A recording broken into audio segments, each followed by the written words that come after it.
de maio, a nossa Igreja Batista comemora a ação social. Dia 5. Vamos abrir as nossas Bíblias em João, capítulo 6, versículo do 35 ao 40. Convido os irmãos para ficar de pé. João, capítulo 6, versículo 35 ao 40. Lendo. E Jesus lhe disse: Eu sou o pão da vida. Aquele que vem a mim não terá fome, e quem crê em mim nunca terá sede. Mas já vos disse que também vós me vistes, e contudo não credes. Tudo o que o Pai me dá virá a mim, e o que vem a mim, de maneira nenhuma o lançarei fora, porque eu desci do céu, e não para fazer a minha vontade, mas a vontade daquele que me enviou. E a vontade do Pai que me enviou é esta: que nenhum de todos aqueles que me deu se perca, mas que eu ressuscite no último dia. Porquanto a vontade daquele que me enviou é esta: que todo aquele que vê o Filho e crê nele tenha a vida eterna, e eu o ressuscitarei no último dia. Amém, irmão? Amém. Nesse momento ainda convido os irmãos para ficar de pé. Para essa oração convido o nosso diácono Anderson, que coloque todos os pedidos, que está no boletim da nossa igreja, e que também possamos estar orando pelos aqueles irmãos que não estão vindo constantemente para a casa do Senhor. E por esse dia tão lindo, que o Senhor Jesus nos concedeu. Olha, nosso Pai querido, Deus de nossas vidas, nós queremos, neste momento, Senhor, agradecer que o Teu povo se reúne neste dia dedicado a Ti, ó Deus, para louvar e agradecer, cultuar a Ti, ó Deus, esse dia dedicado, o dia do Senhor. E nós possamos estar sempre, ó Deus, com essa alegria de estarmos em Tua casa, de estarmos Te servindo, de estarmos exatamente completando a missão que o Senhor nos concedeu nessa terra. Nós queremos, ó Pai, entregar em Tuas mãos aqueles irmãos que, por algum motivo, justo ou injusto, Tu conheces, ó Deus, estão faltosos no Teu trabalho, na Tua casa, no congregar com a Sua família cristã. Vai de encontro, Senhor, toque em seus corações, revigora suas forças, sua fé, e que eles possam, Senhor, estar sentindo aquele desejo em seu coração de estar aqui louvando e obedecendo o Teu santo nome. Queremos, ó Deus, também te pedir por todos os pedidos que estão no boletim da nossa igreja, aqueles pedidos, ó Pai, também que não estão lá, mas estão em nossos corações, em nosso íntimo, que o Senhor já conhece muito antes de pensarmos, ó Deus, que o Senhor possa estar tomando conta, Senhor, de todos os pedidos, de todos os desejos, e realizando ou não conforme a Tua vontade, porque Tu sabes o que é melhor para cada um de nós. Obrigado por este domingo, Senhor, que entregamos também este mundo perdido aí fora, todos aqueles que precisam ser acompanhados, precisam ser alcançados, na verdade, pelo Teu Evangelho, pela Tua Palavra, para conhecer a Jesus como o único Salvador de suas vidas, para que não se percam, como disse a palavra que acabamos de ler, mas que possam ter esse encontro com Cristo para no último dia serem ressuscitados conosco. Obrigado por tudo que o Senhor tem realizado em nossas vidas. Obrigado por essa escola bíblica dominical. Obrigado pelos ensinamentos que serão trazidos daqui a pouco pelo Teu servo, pastor, e que o Senhor possa estar dando entendimento e sabedoria para ele transmitir o que Tu queres aos nossos corações, que possamos abrir as nossas mentes, nosso coração, para entender a Tua palavra, que possamos, neste entender, não guardar para nós, mas levar aqueles que precisam ouvir o Evangelho de Jesus Cristo. Obrigado por tudo. É isso que te pedimos e te agradecemos em nome de Jesus. Amém. Amém. Por esse encarnado, vamos louvar o canto 422. Vamos nós trabalhar, somos servos de Deus, com o mestre seguir no caminho dos céus, com o seu bom conselho, vigor renovar e fazer prontamente o que Cristo mandar. No labor, com fervor, a servir a Jesus, com esperança e fé e com oração, até que volte o Redentor. Vamos nós trabalhar, os amigos fatar, para a fonte os sedentos depressa levar. Só na cruz do Senhor nossa glória será, pois Jesus salvação pela graça nos dá. No labor, com fervor, a servir a Jesus, com esperança e fé e com oração, até que volte o Redentor.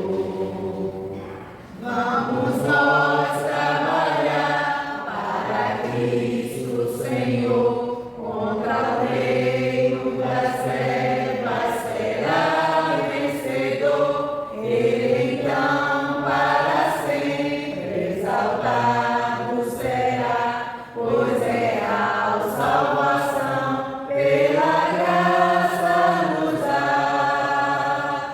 No labor, com fervor, a servir a Jesus, com esperança e fé e com oração, até que volte o Redentor. Vamos nós trabalhar, ajudar os correios, que coroa real nos dará lá nos céus, na mansão dos fiéis o descanso será, pois Jesus salvação pela graça nos dá. No labor, com fervor, a servir a Jesus, com esperança e fé e com oração, até que volte o Redentor. Amém. Que possamos ter essa confiança no Senhor para o serviço do Pai. Vamos fazer mais uma oração. Convido os irmãos para ficar de pé. Convido a nossa diaconisa Maria Margarida para fazer uma oração pelos irmãos, né? Nosso pastor, a nossa irmã Letícia, que se encontra, né, em Utah. Perfeito na nossa vida. Nesse momento, Senhor, eu amo dois irmãos, o anjo da tua igreja, o pastor do casal. O pastor toma em direção desse casal, ajuda cada vez mais a sua esposa, né? Por graça, ó Deus, abençoa todos os seus familiares, Senhor, ajudando, Senhor, cada dia mais. Amém. Podemos entrar mais. Nesse momento, nosso pastor está com oportunidade para trazer, né, o ensino dessa manhã para cada um de nós.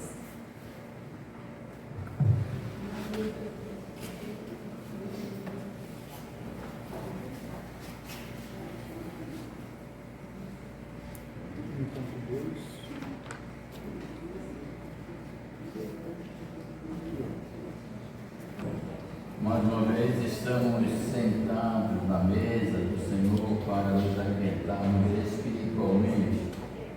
E feliz quem vive esse momento de aprender da palavra de Deus. Eu estava conversando com o irmão dizendo que um dos mais privilegiados sou eu, porque escrevo, digito e ensino e aprendo. Eu sempre aprendo mais aqui do que quando estou escrevendo. Por que isso? Porque existe o compartilhar dos irmãos e a inspiração do Espírito Santo. Então eu estava observando que para escrever eu levo, num capítulo desse eu levo 1 hora, 1h30, e para nós discutirmos aqui num capítulo, nós já estamos mais de um mês em um capítulo só, e estamos ainda no primeiro capítulo, no ponto 2. Ainda temos outro ponto, quer dizer que como a palavra de Deus ela se manifesta, se multiplica, e como é bom. Não existe outro alimento para a alma do que a palavra de Deus. E além de nos alimentarmos, a Bíblia, a palavra de Deus, nos prepara para as coisas que vêm. O cristão não é um ser que é pegado de surpresa. E o Senhor disse que contaria tudo aos seus servos. Não deixaria ninguém sem conhecimento. Primeiro, quando ele disse a entrega do Espírito Santo, ele disse: Ele estará convosco e vos conduzirá a toda a verdade. Esse é o Espírito da verdade que estará convosco para sempre e vos conduzirá a toda a verdade. Nós erramos, nós às vezes nos apegamos à mentira, mas não temos conhecimento. Às vezes é por fraqueza espiritual, às vezes é por alimentar a carne. Aí a gente faz isso, mas sem conhecimento não. Porque Deus deu o conhecimento a todos os cristãos através do seu Santo Espírito. E eu disse aqui numa lição que nós temos conosco mesmo o termômetro para sabermos quando as coisas é de Deus e quando devemos fazer. Você pode analisar e perguntar, colocar Jesus em qualquer situação e perguntar: Deus faria isso? Cristo faria isso? A resposta vem imediata. O Espírito Santo vai dizer a você não. Então, imediatamente você desiste dessa ação. E se o Espírito Santo dizer sim, você prossegue. Agora, se você não ouvir o Espírito Santo, não ter poder espiritual para tomar a decisão certa, aí vem as lágrimas do pecado, vem as desilusões, vem as tristezas, e às vezes nós queremos culpar a Deus e perguntamos: Senhor, por quê? Aí o Senhor responde através do profeta Jeremias: de que se queixa o homem? De que está se queixando o crente? Queixa cada um dos seus próprios pecados. A não ser que nós podemos ser agraciados, feito Jó, de sofrermos pela palavra de Deus, sofrermos dando testemunho. Aí sim somos bem-aventurados.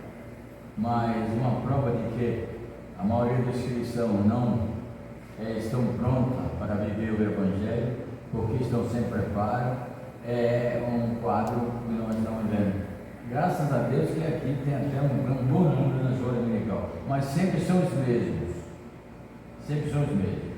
E em outros cultos, no culto de efervescência corporal, aí tem muita gente.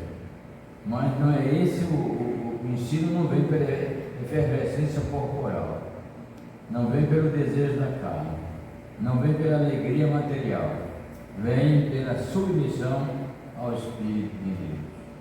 E é muito bom sabermos que ainda temos irmãos cristãos que estão na mesa do Senhor, aprendendo, conversando, ensinando, porque às vezes nós pensamos que só ensina quem está na frente. Não, às vezes o irmão se levanta com uma opinião e ensina a todo mundo e até quem está dirigindo. É muito bom a discussão e a interferência dos irmãos quando, acredito, são tocados pelo Espírito Santo e trazem grandes coisas importantes para a vida espiritual. Então, todo domingo, eu acho que isso é pouco. A escola dominical deveria ter todo dia, como é a escola secular, todo dia tem escola. Mas todo domingo, sentar de manhã para sentir a efervescência da palavra de Deus, a paz que ela transmite aos corações, a maneira que nós saímos daqui, esse congressamento, abraço, essa relação pessoal entre os irmãos, e isso o mundo não conhece. O mundo não conhece. E enquanto nós estivermos aqui no mundo, possamos aproveitar esses momentos, porque são os momentos de paz, momentos de vida realmente viva. Porque existe vida viva e vida morta. No mundo vive uma vida morta, mas nós vivemos uma vida viva. E é nesse momento que o Espírito de Deus confirma com o nosso espírito que somos filhos de Deus. A Bíblia nos fala isso, eu acho isso muito interessante. O Espírito de Deus confirma com o nosso espírito que nós somos filhos de Deus. E é somente essa confiança, é somente essa expressão de aceitar Jesus como Filho de Deus que nos dá a paz eterna. Jesus, preocupado com o que os seus discípulos pensavam dele, disse assim: o que é que os homens dizem de mim? O que é que a humanidade, o que é que as pessoas, o que é que a sociedade, o que é que as autoridades pensam de mim? Aí eles disseram: uns é um profeta, uns acham que é um grande homem, é um líder, outros acham que é até Satanás e disseram Jesus. Aí Jesus disse: imediatamente Jesus sabia que essas coisas tudo era falha, era somente conhecimento mundano, conhecimento do mundo. Agora eu quero saber de vocês que fazem parte da vida. Esses pensamentos são de vidas que não vivem. Agora eu quero saber das vidas que vivem. E vós, o que dizeis? Eu sou. Pedro disse: tu és o Cristo, Filho do Deus vivo. É aí que o Espírito de Deus fala com o nosso espírito que nós somos do Cristo, Filho do Deus vivo. E isso não existe glória maior para o homem pecador, errôneo, às vezes preso pelos grilhões da carne, mas ouve essa expressão: nós somos filhos, nós recebemos o Espírito doado pelo Filho de Deus, o nosso Senhor e Salvador. Então não há riqueza no mundo, nem glória maior do que nós nos apegarmos a isso. O nosso pensamento não é um pensamento rasteiro, como das vidas mortas. O nosso pensamento, ele flui, ele é como uma pluma, ele vai até o trono de Deus. E nós só pensamos em Jerusalém espiritual. Nós pensamos sim, não pode sair de nossa mente a alegria de saber que um dia iremos ouvir o som de uma trombeta e despertaremos e veremos o Senhor nas nuvens. Essa imaginação não pode sair nunca da mente do cristão, porque é isso que nós esperamos.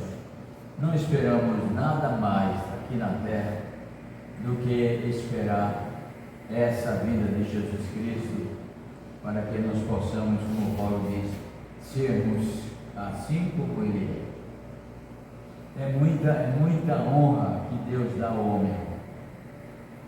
Não chega ao mínimo a comparação a honra que nós damos a Ele.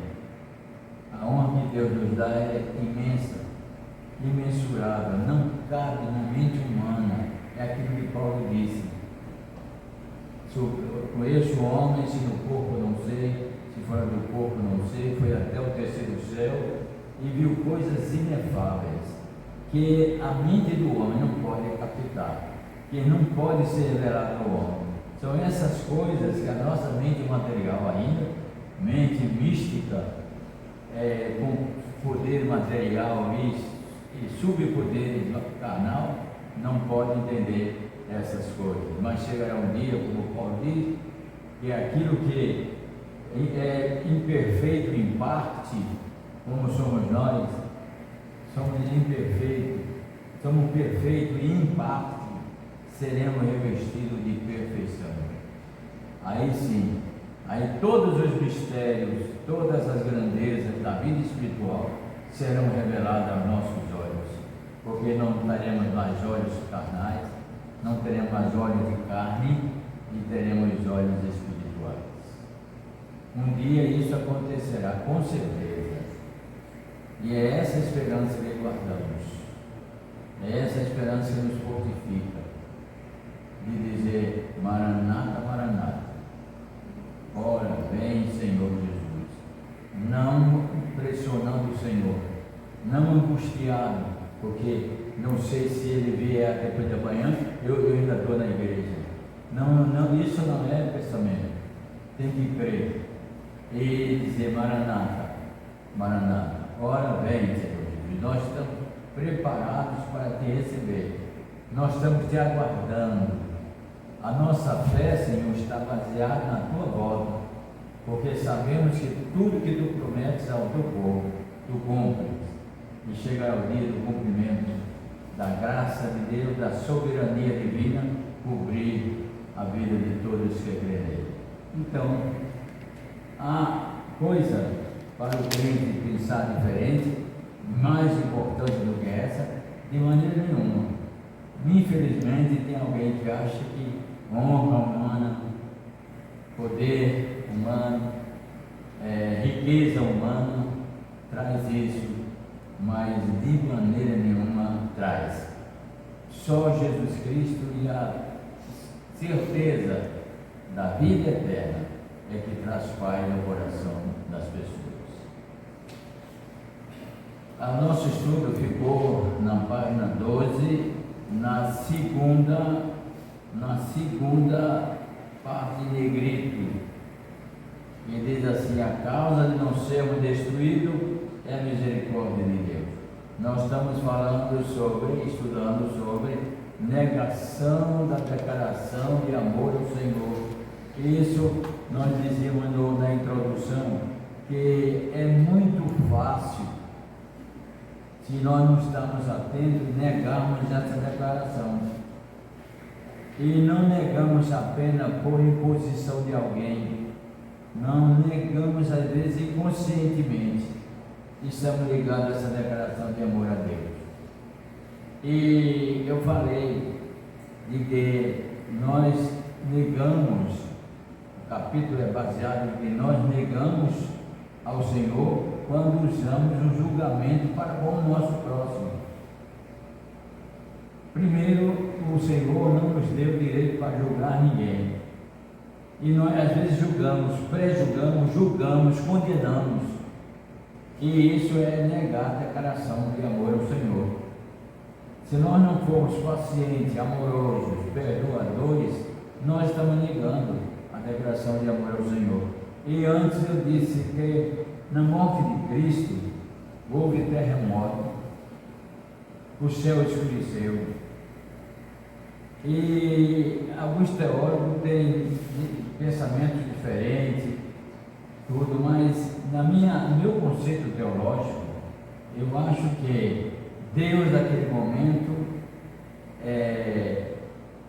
sentiu a ingratidão da terra, porque Jesus só fez o que era bom, e morrer como um malfeitor, como um maldito. E Jesus, Deus mostrou a sua irritação com a terra, a ponto de querer destruir. E eu vejo que Jesus Cristo, cravado na cruz, sofrendo injúria, blasfêmia, mesmo assim, com toda a razão que tinha, com todo o poder de inocência, ele viu a situação do Pai, com os trovões e o escurecimento, a fuga da luz.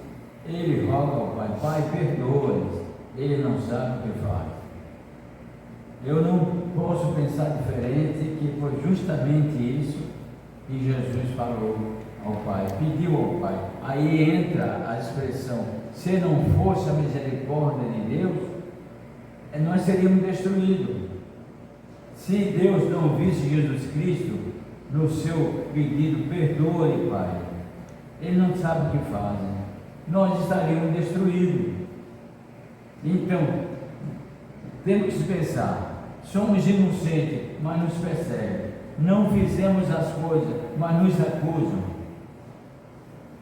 O que é que nós vamos fazer? Pai, perdoa-nos, ele não sabe o que faz. É seguir o que Jesus fez e o que nos ensinou. Mas não, comigo é feito lei de moça: bateu, tomou. Eu fui pastor de uma irmã, de uma igreja que não é daqui, e ela dizia para mim assim: comigo não, se deu uma tapa, leva outra. Pisou no meu pé, eu pulo com o calcanhar no pé dela. Eu fiquei olhando assim, ele disse assim. A gente fica pensando: houve conversão aí, mas não podemos julgar nem condenar ninguém. Mas o cristão não é essa pedra rígida. O cristão é flexível. O cristão tem um coração amolecido pela graça. Não é fraco quem chora, é fraco quem não briga, é medroso quem sai de confusão. Isso é o amolecimento do coração cristão, é um seguimento do que Cristo fez. Então, se Cristo, com todo o poder, glória e inocência, não condenou ninguém, não puniu ninguém, não julgou ninguém, pelo contrário, pediu perdão, quem somos nós para não fazer o mesmo? Quem somos nós? Então, se nós cremos que a causa de não sermos destruídos é a misericórdia de Deus, então nós vamos retribuir ao nosso próximo aquilo que Deus nos fez. Nós não queremos dar ao nosso próximo a pregação do Evangelho, não saímos, não gastamos dinheiro, não fazemos campanha para o Evangelho ser pregado, nós não queremos levar esse bem para ele. E não é só isso, nós temos que levar também o sentimento de misericórdia, sentimento de perdão. Por isso, às vezes, o crente que está lá no mundo entra na igreja, aceita o Evangelho, mas dentro da igreja ele sente julgado, apanhado, acuado, desprestigiado. Então, daqui a pouco, o crente ele sai, porque faltou misericórdia, faltou respeito, faltou atenção.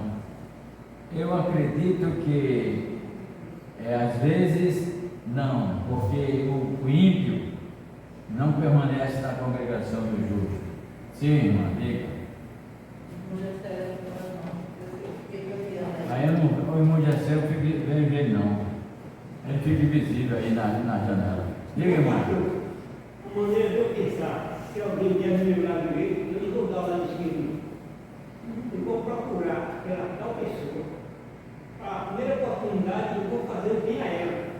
Isso. Vou fazer o bem, do outro lado, os dois sem vou dar o outro lado para cá. Vou fazer o bem do outro lado para o outro. E a interpretação da Bíblia justamente é esse, não é dar o outro lado do rosto não, é dar o outro lado da vida. Porque se ele lhe bateu no rosto, ele bateu como lado da maldade, da condenação, da punição. e o Senhor vai usar o outro lado, vai dar o outro lado, o lado do perdão, do amor e da misericórdia. Às vezes as pessoas pensam que essa expressão dá o outro lado do rosto, dá o outro lado é dar o outro lado do rosto. Não é uma tapa no rosto, dá o outro lado. Não, bate no outro porque eu sou crente, bata no outro porque eu sou crente. Não é nada disso. É dar o outro lado da vida para ele, mostrar o outro lado da ação para ele. Enquanto ele está fazendo mal, você está fazendo bem. É o que Cristo diz: se teu inimigo vai mal, fazendo bem, porque isso é mutuar. Brasa Bíblia em sua cabeça. Está fazendo mal a você, faça o bem a ele. Agora, para eu fazer o bem a alguém, eu não posso ter ódio, nem raiva, nem condenação. Se eu os condenar, não vou fazer o bem. Então eu tenho que eximir da minha consciência a condenação e a perseguição e a condenação. Nós temos que ter consciência de que temos que usar de misericórdia. O conceito mais importante na mente do cristão para desenvolver o perdão é saber que a pessoa que está batendo em você com palavra ou com ações, essa pessoa é uma daquelas que estão dentro do preceito de Cristo. Pai, perdoe, ele não sabe o que faz. Porque uma pessoa consciente, uma pessoa que serve a Deus, não vai agredir ninguém. O que faz é porque não sabe o que está fazendo. Às vezes até dentro da casa tem agressor, mas não sabe o que está fazendo. Está impulsionado pelo ódio, pela raiva, pelo ciúme, e nada disso é de Deus. Então nós devemos receber uma coisa ruim e mandarmos uma coisa boa. Aí ele está falando mal de nós estamos orando por ele. Ele está nos perseguindo, nós estamos protegendo ele. E isso é o que manda o Evangelho. Por isso o Evangelho, para quem vive na carne, é muito difícil de viver. Muito difícil de viver. A causa de não sermos destruídos é a misericórdia de Deus. Os cristãos não podem esquecer que Deus não é apenas Senhor do juízo e do julgamento, mas também da misericórdia. É isto que Paulo afirma aos Efésios. Mas Deus é riquíssimo em misericórdia, pelo seu muito amor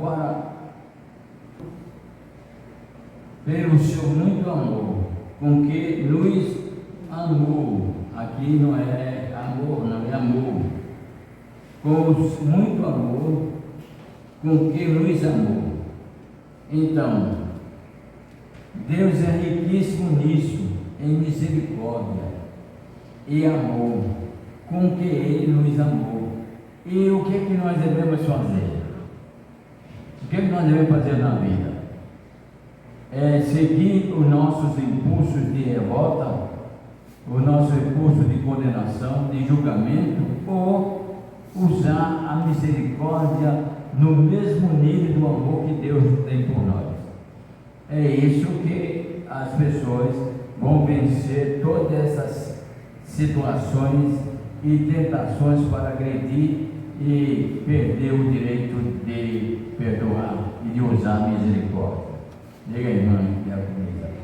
Eles aprenderam em mim, Jesus disse que sou manso e humilde de coração. A gente aprendeu com o Senhor. Isso, Jesus é o exemplo para tudo na vida cristã. Tudo. Até quando ele derruba as mesas lá no templo e joga o azorrague nas costas dos malfeitores, ele é exemplo na vida dos cristãos. Pastor, Sim. esse tipo de atitude que a gente toma nos remete novamente à cena da cruz do Calvário. Onde ele demonstra o seu amor por meio da sua misericórdia para conosco ali. Porque se Jesus Cristo não toma essa atitude do outro lado, de amor aos homens, com certeza nós teríamos sido destruídos ali. Claro, isso aí. A a cruz é o início de tudo. Aí não, mas e o exército, e o povo de Deus, e Abraão? Jesus disse que Abraão se alegrou ao vê-lo. Ninguém vai ser salvo a não ser por Cristo. Nem os que antecederam Jesus Cristo vão ser salvos sem Ele. Porque Jesus Cristo, no sepulcro, com Deus não dorme. Ele passou 3 dias pregando aos espíritos em prisões, como diz Pedro. E nesses 3 dias ele pregou a toda a humanidade que o antecederam. Até as pessoas do dilúvio ouviram Jesus. E eles podem crer, porque seria até injusto Jesus nascer num período, morrer para a salvação daqueles que creem. Como é que os mortos podiam crer? Então Jesus Cristo, os 3 dias no sepulcro, pregou ao mundo todo que havia antecedido a ele, desde o tempo de Adão. E Jesus disse a Abraão se alegrou ao me ver. E então todos somos salvos através de Cristo. Por isso a cruz é o início de tudo na vida dos homens, não digo na eternidade. Jesus, a cruz foi o início de tudo. É ali na cruz que nós vamos ver amor de Deus, a misericórdia. E eu estou dizendo até que no outro estudo que Deus sabe de tudo, tem poder para tudo, mas Ele teve ocasiões que Ele voltou atrás. O amor voltando atrás, é o título do pastoral, o amor voltando atrás, mostrando que Deus voltou atrás. Naquele mesmo momento em que Ele podia destruir a humanidade, o amor dele por Jesus e por nós, quando Jesus rogou a ele, ele voltou atrás. Não, mas o amor volta atrás. Realmente volta atrás. Quando nós vamos fazer o que não beneficia a quem nós amamos, nós voltamos atrás. Então, a cruz é o início de tudo. Foi dali que surgiu a luz do céu pregada no madeiro. Luz do céu. Alguém pode dizer, não, foi Jesus, estava em corpo humano. Sim, mas ele disse, eu sou a luz do céu. O pão da vida estava cravado no madeiro. Se o madeiro não existisse e não houvesse a morte de Cristo, nada nós teríamos. Se Cristo não morresse por nós, nós não teríamos esperança nenhuma de salvação. Mas então tudo começou ali. Então é muito bom para o cristão sempre olhar a cruz antes de agir ou fazer qualquer coisa. Olhar a cruz, porque não adorar a cruz. Quando eu digo olhar a cruz, é olhar os frutos, os benefícios, as aprendizagens, o sentido de fé que surgiu da cruz. Lá está o ladrão comum, mas da cruz saiu o sentido de fé para o ladrão dizer, mestre, quando vier teu reino, lembra-te de mim. E da cruz saiu a expressão forte que nós podemos trazer até nós. Hoje mesmo estarás comigo no paraíso. Eu acredito que o cristão, quando está passando desse mundo para o outro, é um momento de inquietação, mas Jesus chega e diz, hoje mesmo estarás comigo no paraíso. E os cristãos têm um semblante de um encontro de paz. Nós vamos ver a pessoa não crente que morreu, um semblante é totalmente diferente. Porque Jesus disse a esse cristão: hoje mesmo estarás comigo no paraíso. É a cruz que nos passa essa confiança. Morrendo agora, estou com Cristo no paraíso. Sim. O senhor falando aí, a gente vai criando uma história, né? Mediante tudo isso que o senhor falou, né? Esses 3 dias de Jesus no Hades, e que muitas vezes, quando a gente fala dessa palavra de Deus lá atrás no Velho Testamento, aí quando se fala de Caim, está no inferno. Quando se fala do rei do faraó do Egito, está no inferno, né? Mas é como o senhor falou, Jesus passou 3 dias no Hades pregando. E a palavra de Deus diz que nós teremos surpresas quando chegarmos lá. Imagina chegar lá e ver esse povo, através da pregação de Jesus no Hades. E isso nos mostra exatamente a misericórdia e esse amor de Jesus. É tremendo. É isso aí. E por isso não temos razão nenhuma de prejulgarmos e condenar ninguém. Não temos. Porque eu advogo também o que a Bíblia diz, nós vamos ter surpresa lá no céu. O maconheiro que foi morto pela polícia, o bebum que é arrastado pela rua para casa. A gente tem um conceito que eles estão eliminados da vida cristã, mas às vezes está salvo. Foi não? As 2 irmãs. Quando eu estava em Goiás, ainda estava evangelizando, a gente chegou numa praça que tinha um senhor deitado numa banca, no banco, né? Aí ele se acordou, a gente foi evangelizar e conversar com ele. A gente que saiu evangelizar com ele. Porque quando a pessoa falava tudo da Bíblia que Deus explicava, chega, tem aquela pessoa que fala da palavra de Deus, e a gente se sente suave, né? Foi ele. Eu disse: Senhor, tu és maravilhoso. Quem foi evangelizado foi a gente que foi evangelizar ele. Ele ali, às vezes a gente julga que ele está ali deitado e Deus já está no inferno, que às vezes é difícil, né? Mas não sabe a intimidade dele com Deus, não é? Isso Deus faz com que aconteça para a gente se habilitar na compreensão de não prejulgar nem condenar ninguém. Irmã Socorro. Falando sobre isso mesmo, que muitas vezes as pessoas costumam julgar uma pessoa que morreu que não aceitou a Cristo e dizer assim: já ouvi ele velório, dizer aquela pessoa, eu tenho dó, foi pro inferno. Eu acho muito triste, eu fico muito triste quando eu escuto uma pessoa falar dessa forma, que a gente, como o senhor falou, a gente não pode julgar. A pessoa não aceitou a Cristo, mas Cristo pode ter visitado ele no momento da morte, no leito, no hospital, no casa, e ele pode ter se arrependido, a gente não sabe. Nós vamos ter surpresas.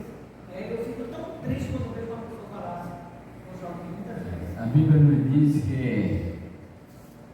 que no último momento, nos deixa transparecer, e nós cremos que o último momento de uma pessoa não é com mais as pessoas humanas, é com Deus. O último momento é com Deus. Por isso, aparecem no meio dos religiosos, principalmente os crentes, os donos do céu e donos do inferno. Coloca as pessoas no inferno. Aquele está no inferno? Não. Aquele está no céu. E às vezes é o contrário. Céu é inferno, inferno é céu. Isso ocorre também nas vidas das pessoas. O que é do céu, ele acha que não é do inferno. E o que é do inferno, ele acha que é. Uma questão aí que os crentes pentecostais usam muito é o de respeito ao crente que usa uma bermuda. Eu fiz uma bermuda, não é crente, está no inferno. Se ele for ler mesmo a Bíblia, o Antigo Testamento, ele vai ver que a composição da roupa do sacerdote era um calção que vinha até a metade das coxas, e essa era a roupa oficial para ele fazer oficializar a cerimônia, dirigir a cerimônia nas igrejas, na congregação. Era bermudas, e eles condenam as pessoas e botam no inferno de Deus. Diácono Jessé. 1 Coríntios, capítulo 5, de 1 a 5. Paulo revela que em nosso vídeo adulterou com uma mulher do pai dele, uma mulher da menina. E no verso 5 ele diz que se entrega a Satanás para que seja entregue à carne, para que ele seja salvo no dia do Senhor. Como é que eu posso condenar o Espírito? Esse versículo cria muitas questões no meio dos crentes. Uns acham que se uma pessoa dessa cometer um crime dessa natureza e vai ser salvo no dia do Senhor, então o que eu fiz é nada, e o que eu tenho para fazer, nada. O que eu estou fazendo não é nada em relação a isso. Mas isso é perigoso. Isso é perigoso. O que o Paulo também está afirmando é que a carne, o cristão carnal, ele faz erros inadmissíveis. Mas é o que eu sempre digo: o cristão, eu só tenho certeza da minha salvação, porque antes eu tenho a certeza que qualquer pecado que eu cometer, Deus me perdoa. Mas isso nem todo mundo pode admitir isso, porque vão achar em condições de serem criadores de pecado. Deus vê os corações, Ele sabe que não foi proposital aquele pecado. Então a pessoa cometeu um pecado e a pessoa está se lamentando, pediu perdão a Deus já muitas vezes por esse pecado. Deus já perdoou, ele já sente o perdão de Deus, mas a comunidade não perdoou. Então, a carne é que deve ser condenada e julgada pelo pecado. E eu digo, nós não podemos pegar o pecado e incorporar nas pessoas. Não podemos ser inimigo dos irmãos que pecam. Nós temos que ser inimigo de quem levou ele ao pecado. A nossa luta não é contra a carne e o sangue, não é contra o nosso irmão, é contra as potestades nos lugares celestiais. O coração do crente é um lugar especial para Deus morar, e Satanás quer tomar esse lugar. E às vezes toma. E nós temos que lutar contra essa hoste espiritual do mal que está no coração do nosso irmão, e não condenar o nosso irmão, julgar o nosso irmão. Nós temos que lutar contra o inimigo que fez o nosso irmão pecar. É essa a expressão que Paulo quer dizer. O corpo dele, Satanás vai tomar conta, mas as hostes espirituais, a fé dele deve ser preservada, porque quem é que é salvo? Todo aquele que crê será salvo.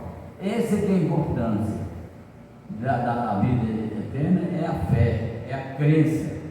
Nossos pecados nos envergonham. Bom seria que nós vencêssemos todos os pecados que veio sobre nossa vida, para que estivesse cada vez mais próximo de Deus. Mas quanto mais pecadores, as pessoas devem ser muito mais carentes da graça. E quem é carente da graça e busca a graça, aí é o que Paulo também escreve: onde o pecado abunda, a graça superabunda. É até um nome feio, mas é importante. A graça. Pastor, Sim. Nesse verso aqui, Deus é riquíssimo em misericórdia, ou seja, existe um tesouro de Deus muito grande em misericórdia. E Jesus nos ensina para fazermos tesouro nos céus. Que tesouro? Tesouro de misericórdia. Como é que a gente constrói isso? Moeda por moeda, dia a dia. Uma experiência, às vezes eu erro, mas a outra eu acerto. Como aquela irmã que toma uma tapa, mas dá-lhe duas. Né? Ela pode, naquele momento, está sem nenhuma moeda de misericórdia, mas ela vai aprender lá na frente e de repente criar um tesouro onde ela já não vai mais pensar daquela maneira. Então eu acho que Deus, ele é misericordioso e nos proporciona essa possibilidade de não negar, né, a declaração de amor. Ele não quer que a gente negue, ele permite que a gente tenha esse tesouro no céu, construindo. É uma construção esse tesouro. Quando Deus dá a oportunidade a nós usarmos de misericórdia e nós não usamos, é o que Jesus diz: não lancei vossas pérolas aos porcos. Porque quando Deus nos dá um momento de nós usarmos de misericórdia, para enriquecer a nossa vida, como o irmão falou, é fazer tesouro no céu. Estamos enriquecendo pela prática da misericórdia, do amor, do respeito e do não julgamento às pessoas. Estamos enriquecendo. Agora, quem condena, quem prejuga, esse é pobre. Está devendo, né? Devendo. E Jesus diz à igreja de Apocalipse: tu pensas que isso é rica, mas és pobre, miserável e nu. A pessoa que não usa de misericórdia e acha que a sua ação de punir é vanglória, isso é poder, é riqueza de ação, Jesus está dizendo: és pobre, miserável e nu. Então, já pensou um ser humano vestido de misericórdia? Vestido de misericórdia, você encontra pessoa suave, amiga, se esforça pelos outros, até a ponto de querer quase se prejudicar, tentando ajudar pelo respeito. É uma pessoa vestida de misericórdia. Essa pessoa vai bem. Pode sofrer, sim, porque a gente prova a misericórdia quando as pessoas são capazes de absorver sofrimento. Quem fica imune e ressachando todo o sentimento não conhece o teor e a profundidade da misericórdia. Quando mais se sofre, mais se aprende a ser misericordioso. Jesus deu esse exemplo também na cruz, sofrendo a todo tipo de agonia, mas não esqueceu de dizer: Pai, perdoe, ele não sabe o que faz. Então, nós somos diferentes, porque por isso nós nos vestimos de misericórdia. Enquanto as pessoas pensam que não é por tomar uma ação grave de querer matar, de querer levar para a cadeia, não, nós usamos suavemente na misericórdia. Então isso é que faz a diferença do crente. Mas para fazermos essa diferença é necessário conhecermos a Bíblia, conhecermos o ensinamento de Cristo, tirarmos além da letra as expressões que o reino de Deus quer trazer para nós, porque a Bíblia é importante demais. Eu acho que o maior tesouro que existe no mundo é a Bíblia, mas nós ainda temos a graça mediante a inspiração do Espírito Santo, tiramos mais coisas da letra. Não é só a letra, mas como diz o hino, além da letra, nós vamos trazer ao conceito de misericórdia para a nossa vida e de vivermos em paz. Eu não acredito que um crente que não tem misericórdia condena um, condena outro, tenha paz. Não. A paz, a misericórdia comprova na consciência que nós vivemos em paz, que nós podemos sofrer sem condenação, sermos perseguidos sem murmuração, sermos totalmente desdenhados, mas sem acusação, e dizermos, como disse o irmão Estevão, sendo apedrejado, ele disse: ó Senhor, eu te peço uma coisa, não imputes a ele esse pecado, pela minha morte, Senhor, perdoa-lhes.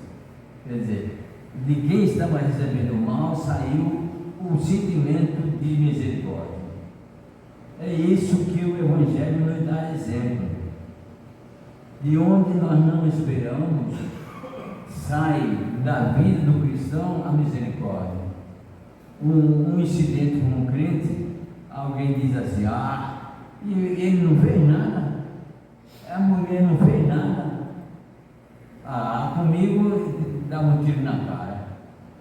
Pastor, Sim. e esse ato de misericórdia do Estevão certamente salvou, deu a oportunidade de salvação a muita gente ali que estava testemunhando aquele ato, inclusive Paulo.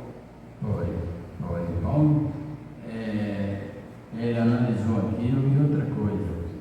A fé faz atos num tempo preciso.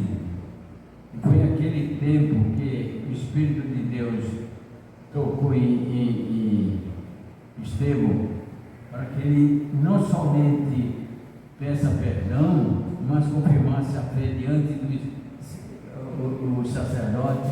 Ali estava a cúpula da igreja e mais um povo. Eis que vejo o céu aberto e o Filho do Homem sentado à destra do Pai. Isso aí, para os invejosos da religião, foi um assintosamente, olha, isso é um herege, isso é um blasfêmio, como é que ninguém viu Deus, como é que está dando aí, está vendo? Vamos acabar com ele. E Estevão pensou, mas eles não tiveram a visão que eu tive, eles não puderam ver o que eu vi. Eu vi, mas eles não puderam ver isso. Então, Senhor, não imputa a ele esse pecado. É consciência cristã, é sabedoria divina, que os crentes têm que viver e conviver com isso, se quiserem ser um Estevão, se quiserem progredir na vida espiritual e esquecer a vida material como apenas uma maneira de se comunicar. O corpo é uma maneira de comunicar com as outras pessoas, porque com Deus não precisa de corpo para comunicação, só precisa do Espírito e da fé.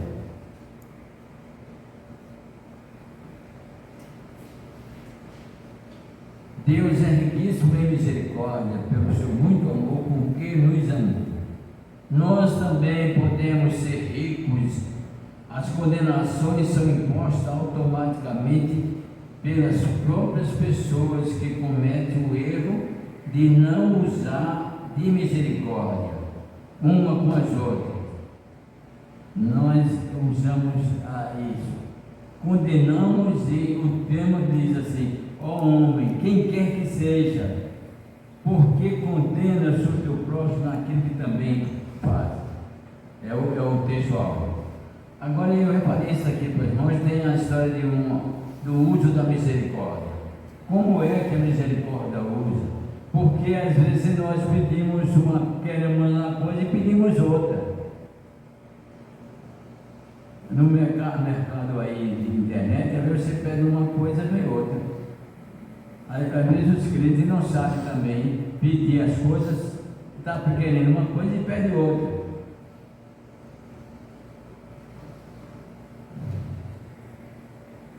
Um soldado muito jovem, pertencente ao exército de Napoleão, desertou e voltou para junto da sua mãe. Ele sentia falta da mãe, queria estar junto de mamãe, nada de guerra. Aproveitou a oportunidade, fugiu e veio para a casa da mãe. A pena prevista para os desertores era a morte por fuzilamento, porém o soldado foi preso. E no dia do fuzilamento, sua mãe, em lágrimas, se ajoelhava aos pés de Napoleão, clamando por justiça para ela e para seu filho. Napoleão não a ouviu e continuava com a cerimônia de condenação. Quando ele levantou o lenço branco e, ao soltá-lo, diversos fuzis atirariam sobre o condenado, foi então que a mãe rogou E que fez Napoleão? O que fez Napoleão? O que fez Napoleão a não soltar o lenço? Olha para a mãe e diz: pela justiça seu filho morreria, mas pela misericórdia pode levar para casa. Quer dizer que o teor, às vezes nós pedimos a Deus misericórdia, pedimos justiça e não pedimos o que é mais importante, misericórdia. Senhor, destrói o meu inimigo. Existem essas expressões no Velho Testamento, mas ontem eu ouvi uma expressão até na televisão, pois às vezes tem coisas mínimas que a televisão apresenta que serve. Um padre dizendo assim à pessoa: você deve perdoar, meu filho. Perdoar não. A Bíblia diz: dente por olho por olho, dente por dente. Aí ele disse: mas Jesus consertou isso. Jesus consertou. Jesus disse que devemos perdoar os nossos inimigos. É uma coisa que na televisão, acho que foi até a Globo Lixo que fez isso. Então, às vezes aparece até coisa interessante. Então, é o que nós às vezes imaginamos. Nós pedimos uma coisa e queremos outra. Nós pedimos justiça. Na justiça desde o Velho Testamento, toda a história, a justiça, todos nós seremos destruídos. Mas a misericórdia não. Somos livres pela misericórdia. Nós somos salvos pela misericórdia. Nós estamos vivos pela misericórdia. Nossos olhos estão vendo as coisas pela misericórdia. Então, tudo que nós usufruímos na vida é pela misericórdia de Deus. Até os ímpios, porque Deus vai levantar o seu sol sobre os justos e os ímpios, os injustos. Faz a chuva cair sobre os ímpios e os justos. Então, até os ímpios vivem sobre a misericórdia de Deus. Agora, a diferença é daqueles que recebem essa misericórdia e agradecem, e outros recebem somente para usufruir. Esses são os ímpios, os ingratos da fé. Então, enquanto nós estamos pedindo justiça para condenar os outros, como uma vizinha lá no Pontezinho, chegou uma irmã e disse: olha, pastor, eu não gosto de ouvir esse tipo de crente, porque a carne aguça a vida dessa pessoa. Eu vejo nessa pessoa um montão de carne. Quando diz assim: olha, uma vizinha lá, aquela vizinha me perturbava e eu não gostava dela, e eu pedi ao Senhor 3 dias, pedi ao Senhor em oração. No 4º dia a vizinha morreu.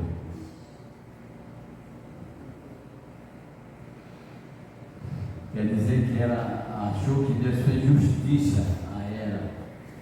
Ela era tão boa, não tinha erro nenhum, e aquela vizinha estava perturbando ela, e ela pediu, insistiu e Deus matou a mulher.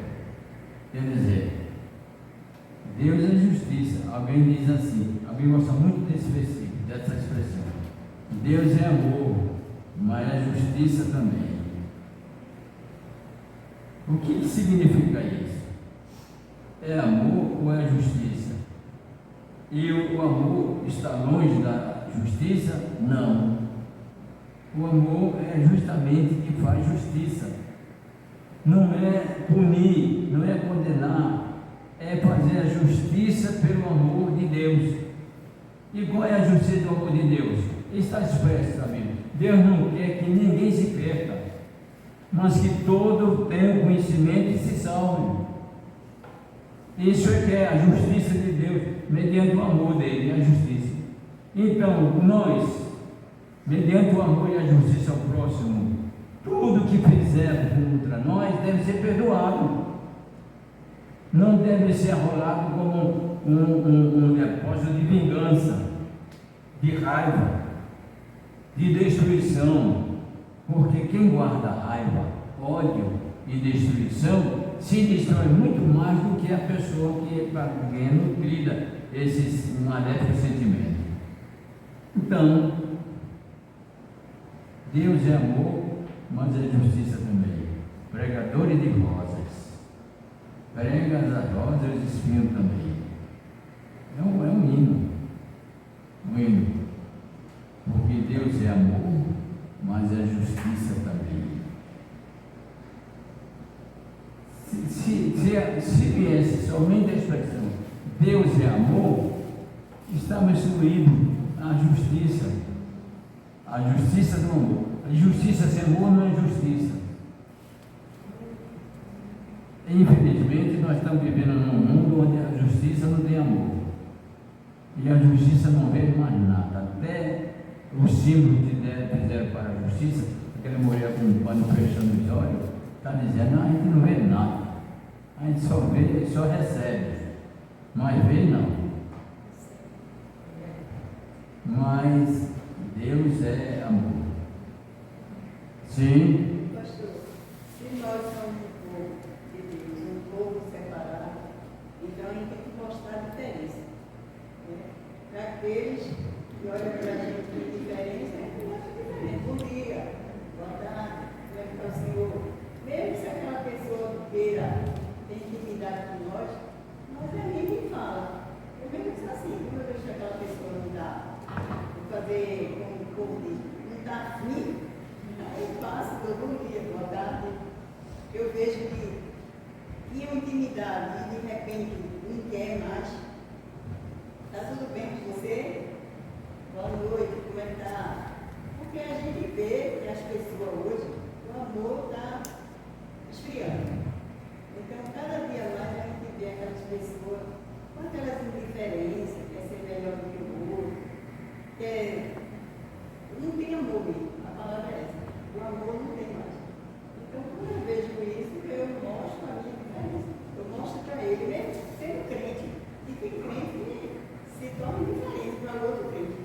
Então, a gente tem que ser diferente com ele, mostrar que o amor de Deus está em nós. E ele também tem amor também para demonstrar para nós. Então eu acho que a gente tem que ser diferente dele e mostrar para ele a diferença que está em mim e não a dele comigo. Eu acho dessa maneira. Jesus disse que nós devemos ir às casas das pessoas, não fala de inimigo ou amiga, vá à casa das pessoas, mandou 70. Ele disse, em todo lugar que chegar, diga, a paz seja nesta casa. Se ele não receber você, a paz voltará para vocês. Então, nós, quando saudamos uma pessoa, bom dia, o vai, quando dizemos Deus te abençoe, alguma pessoa e ela não recebe, a gente recebe de volta. É uma maneira também de fazer tesouro no céu, enriquecer. Porque nós não temos inimigo. Alguém pode não nos tornar, achar que é inimigo nosso, mas nós não temos. Inimigo nós não temos. Da parte de nós não existe inimigo com ninguém, porque todos são filhos de Deus. Então temos que fazer, por isso não podemos julgar. Quem julgava Paulo? Quanta vergonha não teve? Perseguidor da igreja, conseguiu na morte de Estevão, e mais aquela coisa, de repente aparece Paulo descendo pelo cesto, porque estava pregando o Evangelho. Quem é que ia admitir aquilo? Quem julgou Paulo, quem condenou Paulo, até quando o Senhor mandou ir, mas Senhor, esse homem tem perseguido a igreja, Senhor, esse homem tem fazer para a igreja sofrer, essa igreja ele fez para a igreja sofrer, quer dizer, condenando, acusando do mal que ele fez, e não se apega ao perdão que o Senhor lhe deu. O que é mais importante É o pecado cometido ou o perdão vindo do Senhor? É o perdão. A história, né, pastor, até conta que alguns apóstolos morreram diferente de Paulo. Porque não aceitaram. Houve até um período do apostolado, no Ato dos Apóstolos, uma indiferença entre Pedro e Paulo. Porque os apóstolos sempre aceitavam aquilo, porque a parte humana dos apóstolos não aceitava que um perseguidor, um destruidor de igreja, um perseguidor da morte de cristão fosse tomar o lugar de Judas. Não aceitavam. E a igreja, com precipitação, que existe, infelizmente, a igreja na terra, se precipita em algumas ações. A igreja primitiva se precipitou na escolha do 12º apóstolo, que Deus tinha escolhido de antemão a Paulo.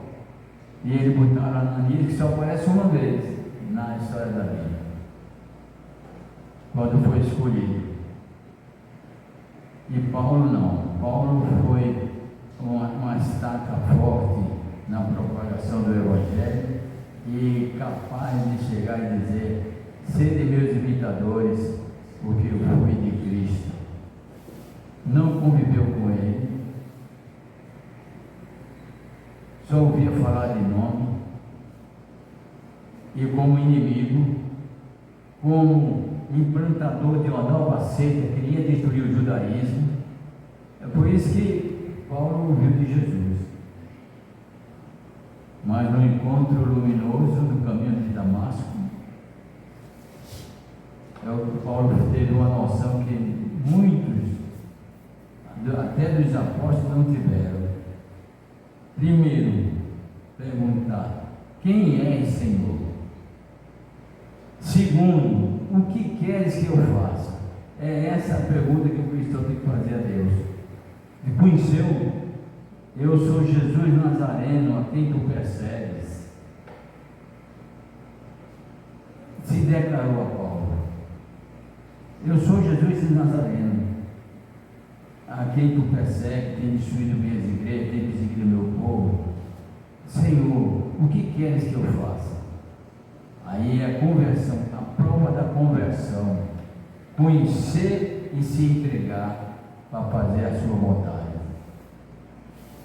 Vai até Damasco e lá te dirão o que fazer. E cego, não viu. E aquele clarão de luz é que eu fico achando interessante. Nós pensamos que Deus tem que nos livrar de todas as coisas e que qualquer enfermidade não deve ficar nenhuma sequela. Mas Paulo já escrevia as cartas, a última carta, dizendo: eu vos escrevi em letras garrafais, porque aquele clarão de luz que Paulo teve no caminho de Damasco prejudicou a sua visão. E Paulo via pouco. Acredito que ele, na oração, que dizia assim: Senhor, por 3 vezes eu orei para o Senhor me tirar um espinho na carne. E o Senhor disse a mim: a minha graça te basta. Eu acredito que pode ser a visão, que Paulo queria escrever mais e mais. E essa noção eu tive ontem, quando eu estava escrevendo. A pastora a vista começou a embaçar. Aí eu disse assim: até quando eu vou poder escrever? Até quando? Aí a minha mente foi a Paulo.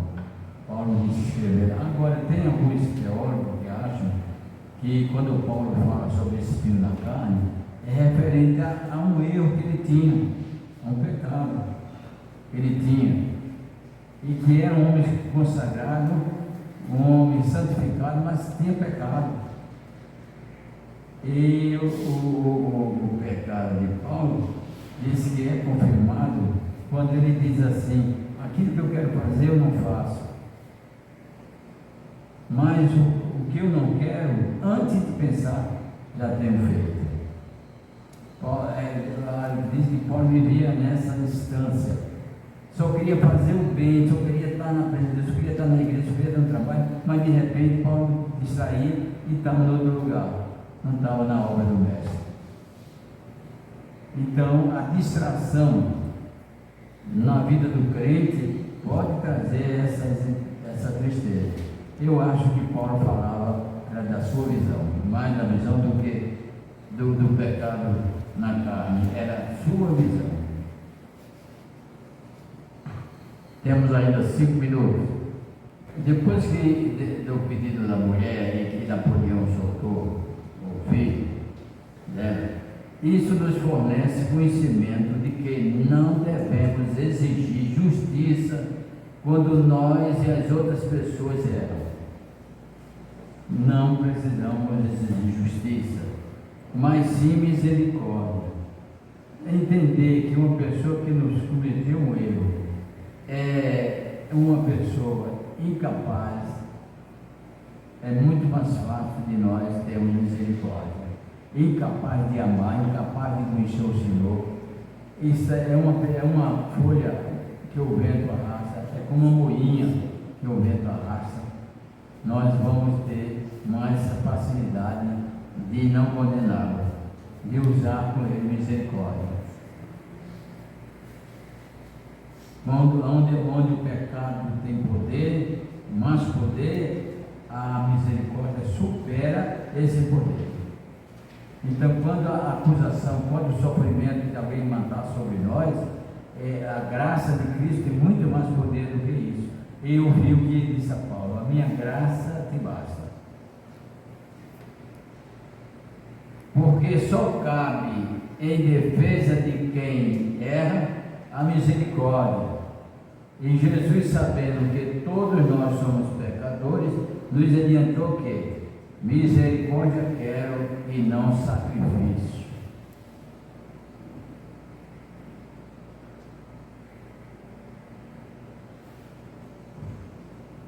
Devemos exigir justiça quando nós e as outras pessoas erram, mas sim misericórdia. Até conosco mesmo. Temos que pedir, quando nós erramos as outras pessoas, nós temos que, antes de pedir justiça, misericórdia. Tem pessoas que erram, pedem perdão a Deus e não acreditam na misericórdia dele. Quando não acreditamos no perdão, não acreditamos na misericórdia. Quando você pede desculpa a uma pessoa e ela diz assim, está desculpado, você acredita ou não na desculpa? Geralmente não se acredita na desculpa. E sem acreditar na desculpa, não há como voltar à pureza do relacionamento. Tem que haver a desculpa e você não julgar, você aceitar facilmente essa desculpa. Mas para isso é necessário ter misericórdia. E a misericórdia, quando o texto diz, misericórdia quero, não sacrifício. Não eu não vou provar o meu amor por alguém subindo uma escada de joelho. Eu não vou provar o meu amor por alguém fazendo coisas que vai me prejudicar. Eu não posso. Isso não isso é sacrifício. Mas o amor, o maior amor, não é apenas dar. Na vida cristã existem muitas coisas inversas. O amor, quem vive de sacrifício, vive para dar. Mas quem vive de misericórdia, vive para receber. Receber, entender, conviver com os erros e acertos dos outros. Porque concordar é uma coisa, aceitar é outra. Eu concordo com que uma pessoa seja o que ele quiser. É direito de liberdade, é livre-arbítrio. E eu não vou ser inimigo porque ele escolheu uma coisa ruim. Não posso ser inimigo dele. Agora, conviver, aceitar aquilo que ele faz, aí é diferente. Ele pode fazer o que for, mas eu não posso considerar meu inimigo. é inimigo da verdade, é inimigo da fé, é inimigo disso, mas não é meu inimigo. Não é meu inimigo. Quando ele se revelar meu inimigo, eu ainda tenho que aceitá-lo, como Jesus nos deu exemplo. Lá está Jesus no horto das oliveiras, e lá vem um amado dele, ou amado por ele, e chega com a guarda do sinédrio, e Jesus já sabia de tudo, deu o pedaço de pão molhado a ele, disse: o que tem que fazer, faz logo. E inimigo declarado de Jesus Cristo, só de Jesus Cristo, só Jesus Cristo sabia, mas foi a ele, e Jesus pergunta: amigo, a que vieste? Isso significa que Jesus sabia de tudo, mas antes de usar qualquer coisa, usou de misericórdia, o chamou de amigo. E outra coisa, alguém pode até achar que nós estamos dizendo isso por safado, mas Jesus não usou isso, nunca usava isso. Jesus usou a verdade, chamava ele de amigo e considerava ele amigo. E ele foi para a cruz, e Jesus queria livrar ele do enforcamento, quando disse: amigo, a que vieste? Então, eu sempre digo que a cruz é o princípio, Jesus Cristo é o exemplo para tudo. Devemos fazer o que Jesus fez. Recebemos o beijo da traição, recebemos o elogio da traição, recebemos, mas não precisa fazer sacrifício. A melhor coisa e mais importante é usar de misericórdia. Deus preencha o nosso coração de misericórdia e nos faça viver a essência do seu reino. Amém. Amém.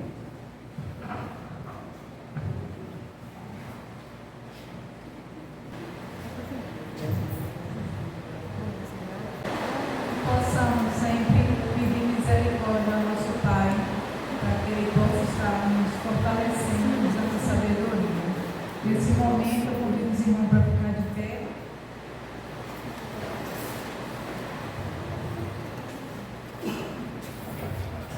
E para essa oração final, eu convido o nosso irmão Ronaldo. Deus